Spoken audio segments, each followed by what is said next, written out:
Alô, bom dia, você está no canal Professor Belém neste domingo, dia 5 de março de 2023, sejam todos bem-vindos. Final de semana quente e sangrento na Ucrânia. As agências internacionais estão informando que a Rússia está bem próxima de esmagar a resistência ucraniana nas cidades de Bakhmut e Donetsk, no leste da Ucrânia, ou na região de Donbás. Ontem, no começo da tarde, a Asia Times informou que as forças ucranianas estavam saindo de Bakhmut, essa que vocês estão vendo no mapa, e a batalha pela pequena cidade de Donetsk estava quase terminada. Bem, a pergunta então que veio a seguir é: e agora? O que acontecerá? Parece, diz o informativo, haver dois estágios para a retirada de Bakhmut. O primeiro começou talvez há um mês, embora isso não seja certo. As tropas retiradas incluíam combatentes estrangeiros e tropa do braçal amarelo. Os russos dizem que não veem nenhum combatente estrangeiro há cerca de um mês. A maioria deles era da Geórgia e da Abcásia. No entanto, fontes também informam que sim, existem bastante estrangeiros defendendo a Ucrânia naquela região dos ataques mais pesados, o que não acabou sendo confirmado porque um lado diz uma coisa, outro lado diz outra. Os russos estão dizendo, em outras palavras, que os ucranianos foram abandonados à própria sorte e que do Ocidente só vem blá blá blá e promessa e provocação. Bem, essa é uma parte da história, claro. Segue o informativo dizendo que as tropas da faixa amarela são unidades militares pesadas ucranianas, porém compostas só por ucranianos profissionais e bem treinados. Eles têm sido usados principalmente nos flancos que protegem a cidade de Bakhmut, tentando impedir o cerco russo. Dentro da cidade estão as chamadas tropas da Braçadeira Verde. Elas não são bem treinadas e são principalmente recrutadas recentemente ou compostas por recrutas que entraram agora nas forças. Principalmente carregam armas pequenas e disparam de edifícios e outras posições cobertas. Muitos deles são até menores de idade, diz o informativo. Segundo Yevgeny Prigozhin, chefe da organização paramilitar Grupo Wagner, os Braçadeiras Verdes estão começando a deixar a cidade, tendo já se retirado da maior parte da zona leste. Relatórios dizem que eles estão usando uma estrada secundária ou caminhando por campos agrícolas. Como está agora, o fim da batalha parece próximo. Pode acontecer em alguns dias, embora os ucranianos tenham lançado uma contraofensiva ao oeste e ao sul de uma cidade chamada Ivanivsk. A operação pode ter como objetivo impedir um cerco mais amplo das forças ucranianas que os russos parecem ter lançado. As forças ucranianas, também compostas pelas Braçadeiras Amarelas, tentam socorrer Ivanivsk, mas estão mobilizando uma série de veículos de combate de infantaria, só que até o momento pouco ou nenhum tanque. Ainda não se sabe se o exército ucraniano pode realmente adiar uma operação russa mais ampla. Bem, a seguir, o Asia Times passa a discutir a possibilidade dos Estados Unidos responderem esta derrota na região do Donbás com um ataque pesado à Crimeia. No entanto, o informativo observa que enquanto os Estados Unidos pensam que a Rússia falhou em seus objetivos originais no Donbás e em forçar uma mudança governamental em Kiev, o quadro de longo prazo parece problemático, pois os russos não apenas melhoraram suas táticas, mas também parecem dispostos a pagar o preço e esmagar a Ucrânia. Da mesma forma, está claro que levará mais tempo do que alguns anos nos Estados Unidos e na Europa para reconstruir os estoques de munição e equipamentos, enquanto os russos parecem ter colocado sua fabricação de defesa em tempo integral, dia e noite, para trazer suprimentos para a frente. Vejam, quem está dizendo isso é o Asia Times, completamente alinhado com os Estados Unidos e a OTAN, ou seja, mais um informativo pró-Ocidente, claro. E, por ser justamente alinhado com o Ocidente, está declarando o que eu já vinha falando aqui nesse canal em relação a quantidade de munições, ao estoque de munições da Ucrânia hoje, ou melhor, da OTAN, mais especificamente. E agora quem está falando é o Asia Times, que numa guerra prolongada, a OTAN teria bastante dificuldade, já que a Rússia tem um estoque gigantesco e uma produção igualmente grande de munições. Termina esta parte, a matéria, dizendo que há 2 sinais chaves de uma provável mudança de estratégia da OTAN e Estados Unidos, que são perceptíveis se entendermos que a OTAN, pelo menos até agora, fez o que os Estados Unidos ordenaram. Novas entregas de tipos especiais de munição de longo alcance para Kiev seriam então o primeiro sinal. A segunda mudança, divulgada pela secretária de Estado para Assuntos Políticos, Victoria Nuland, seria favorecer um novo foco na retomada da Crimeia em uma nova ofensiva ucraniana.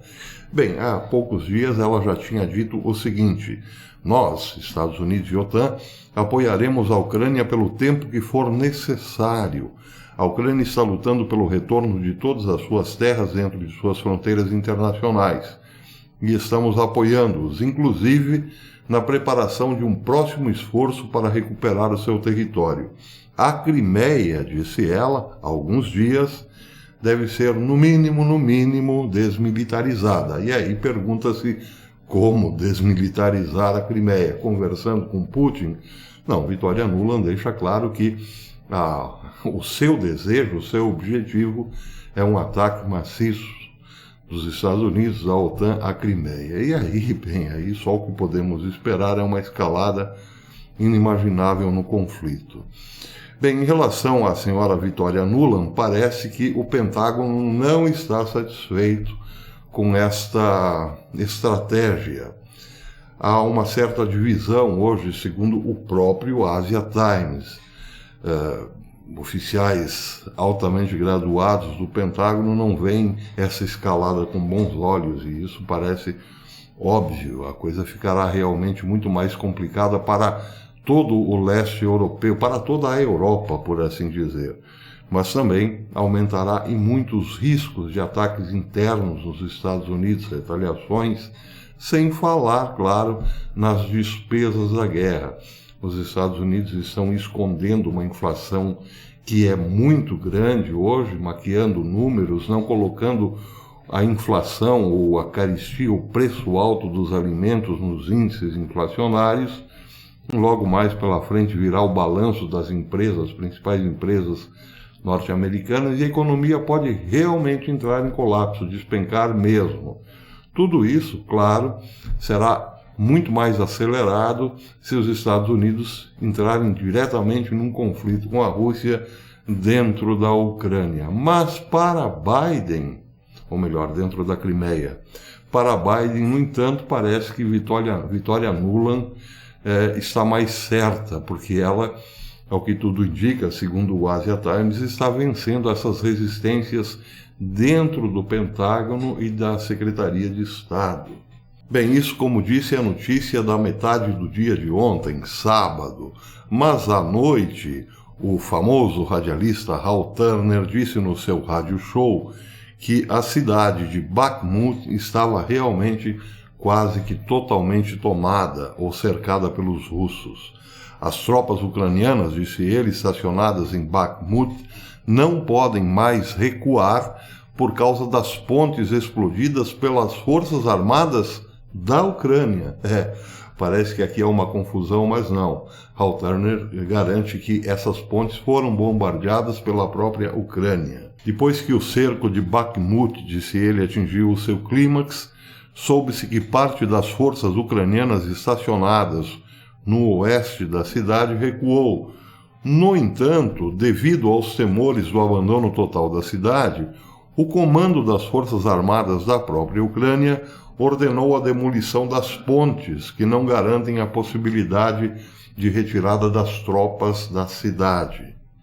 No momento, pelo menos 2 pontes explodidas são conhecidas. No entanto, isso não é ainda suficiente para bloquear a retirada maciça do exército ucraniano da cidade. Inicialmente foram feitas suposições de que as travessias e barragens que bloqueavam o avanço da Wagner PMC foram prejudicadas. No entanto, as imagens do terreno de satélite indicam que isso não afeta o avanço das unidades da Wagner. Os especialistas observam também que uma situação semelhante aconteceu em Mariupol e recentemente também, numa escala muito menor, em Soledar. O número exato de tropas ucranianas em Bakhmut permanece desconhecido. No entanto, disse o radialista, de acordo com fontes ucranianas, fala-se de um grupo de cerca de 5 a 8 mil soldados. As informações sobre o cerco quase completo a Bakhmut também foram confirmadas pelas autoridades russas. Bem, então está aí. Parece, segundo Hal Turner, 5 a 8 mil homens estão cercados pelas tropas russas em Bakhmut e não podem fugir porque as pontes foram detonadas, explodidas pelo próprio exército ucraniano. Então pode acontecer nesses próximos dias aí um número de baixas muito grandes de soldados ucranianos e outros, claro, sendo presos pelas tropas russas. Como disse, um domingo e uma semana que começa com uma perspectiva assim de muito conflito, muito tensa, muito quente. As coisas estão ficando ainda mais quentes por conta de outra informação, essa também foi divulgada por Hal Turner. Na terça-feira, o Comando Europeu dos Estados Unidos transferiu o E-6B Mercury, também conhecido como a aeronave do juízo final, para a Islândia. Ele reabasteceu e seguiu para a Europa. É um posto de comando aerotransportado projetado para controlar as forças armadas em uma guerra nuclear. A versão atual da aeronave entrou em serviço em 1998, diz o radialista, e é capaz de se comunicar diretamente com submarinos equipados com mísseis balísticos. Além disso, a aeronave também pode controlar remotamente mísseis balísticos intercontinentais. Depois que a Rússia suspendeu sua participação no novo acordo START, a redistribuição do E-6B Mercury para a Islândia pode ser vista como uma medida de claro posicionamento anti-Kremlin, disseram fontes do Departamento de Defesa dos Estados Unidos. Mais uma noticiazinha que acrescenta a temperatura no caldeirão. Essa foi publicada ontem, sábado, no Daily Mail, que dizia o seguinte: um dos principais propagandistas de Vladimir Putin afirmou que o Reino Unido é agora o principal inimigo da Rússia e continua a gerar sua guerra bárbara na Ucrânia. Este, segundo o Daily Mail, foi o último discurso contra o Reino Unido no programa noturno do canal Rússia 1, apresentado pelos principais apóstolos de Putin, Andrei Gurulev e Olga Skabieva. No programa apareceu o coronel aposentado Igor Korotchenko, editor-chefe da Revista de Defesa Nacional da Rússia, para dizer ao Canal 1 que o Reino Unido é agora o principal mal no Ocidente, e também pediu o rompimento das relações diplomáticas com o Reino Unido. Segundo o Daily Mail, foi um monólogo em espiral no qual Korotchenko disse que o Reino Unido estava apoiando o treinamento de grupos ucranianos de sabotagem e terrorismo e que o cérebro anglo-saxão está em Londres. Para terminar, falando para a Câmara, Korotchenko disse: as agências de inteligências russas têm absoluta certeza e confirmaram operacionalmente informações mostrando que o apoio mais direto no treinamento de grupos ucranianos de sabotagem e terrorismo está sendo fornecido pelo Reino Unido. E aí eu lembrei-me da denúncia do jornalista Herschel, que falou, comentando sobre o atentado ao Nord Stream 1 e 2, que a então primeiro-ministro da Inglaterra, Liz Truss, teria ligado 60 segundos após o gasoduto explodir para Antony Blinken, dizendo que a operação tinha sido um sucesso. Interessante que Herschel disse isso já há vários e vários dias. E agora, então, o coronel Korotchenko afirma que quem está por trás desses comandos operacionais na base da sabotagem, por assim dizer, é o Reino Unido. Eles, frisou o coronel novamente, são o principal mal. Muito bem, então, meus amigos, a que conclusões podemos chegar depois dessas últimas notícias lá do leste europeu? A primeira conclusão é que a Rússia está, sim, tomando posse do leste da Ucrânia.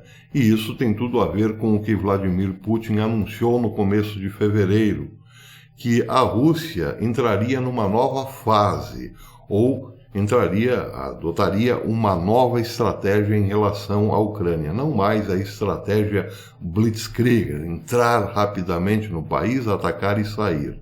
Segundo Putin, a tática a ser adotada a partir de fevereiro era entrar lentamente, porém impiedosamente, e ocupar definitivamente o território que, segundo Putin, pertence à Rússia. Isso quer dizer entrar avançando lentamente, metro a metro, quilômetro a quilômetro, e enfrentando os ucranianos na base do homem a homem.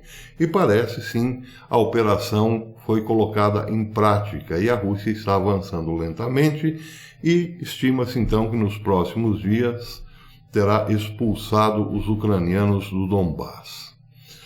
Segunda conclusão é que os Estados Unidos, não se sabe por que razão, tem investido na propaganda de que a Rússia está perdida.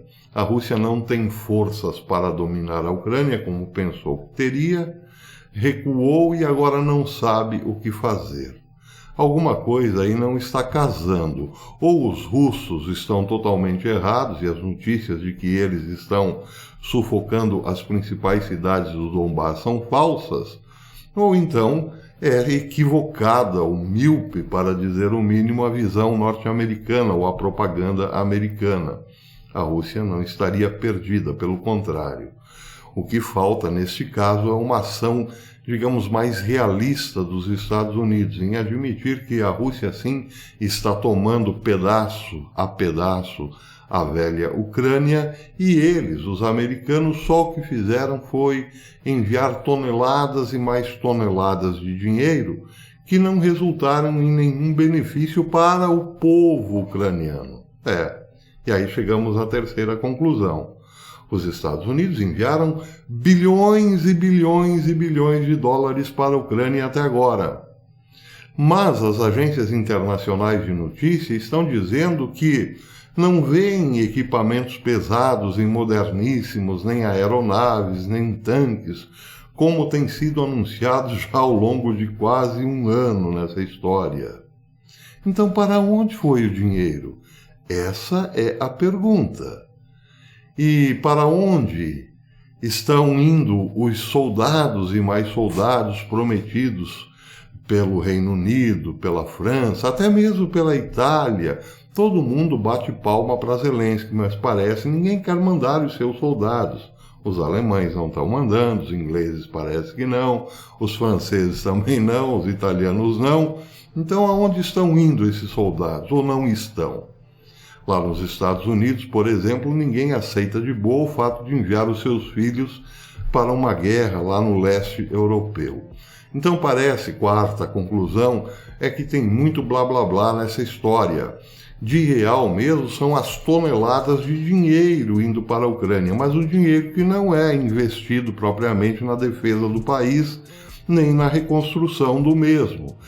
Parece, estão dizendo aí as más línguas, que o dinheiro, uma boa parte desta montanha de dólares, está sendo desviada em propinas, com autoridades europeias, ucranianas, etc. e tal, e o que sobrar poderá voltar para os Estados Unidos para fortalecer as campanhas do Partido Democrata para a eleição de 2024. São as más línguas que estão dizendo, mas, objetivamente falando, cadê o dinheiro, O que foi feito dele?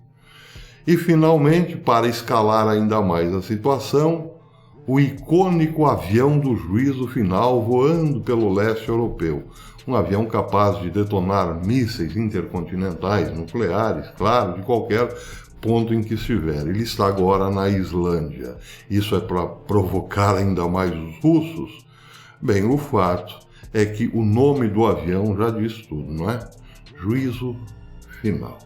É o que temos em perspectiva. Gostemos ou não. Por enquanto é isso. Até amanhã, se Deus quiser. Mas quem sabe, dependendo do desdobramento desses últimos acontecimentos, eu volte ainda hoje à noite com um novo informativo. Até depois.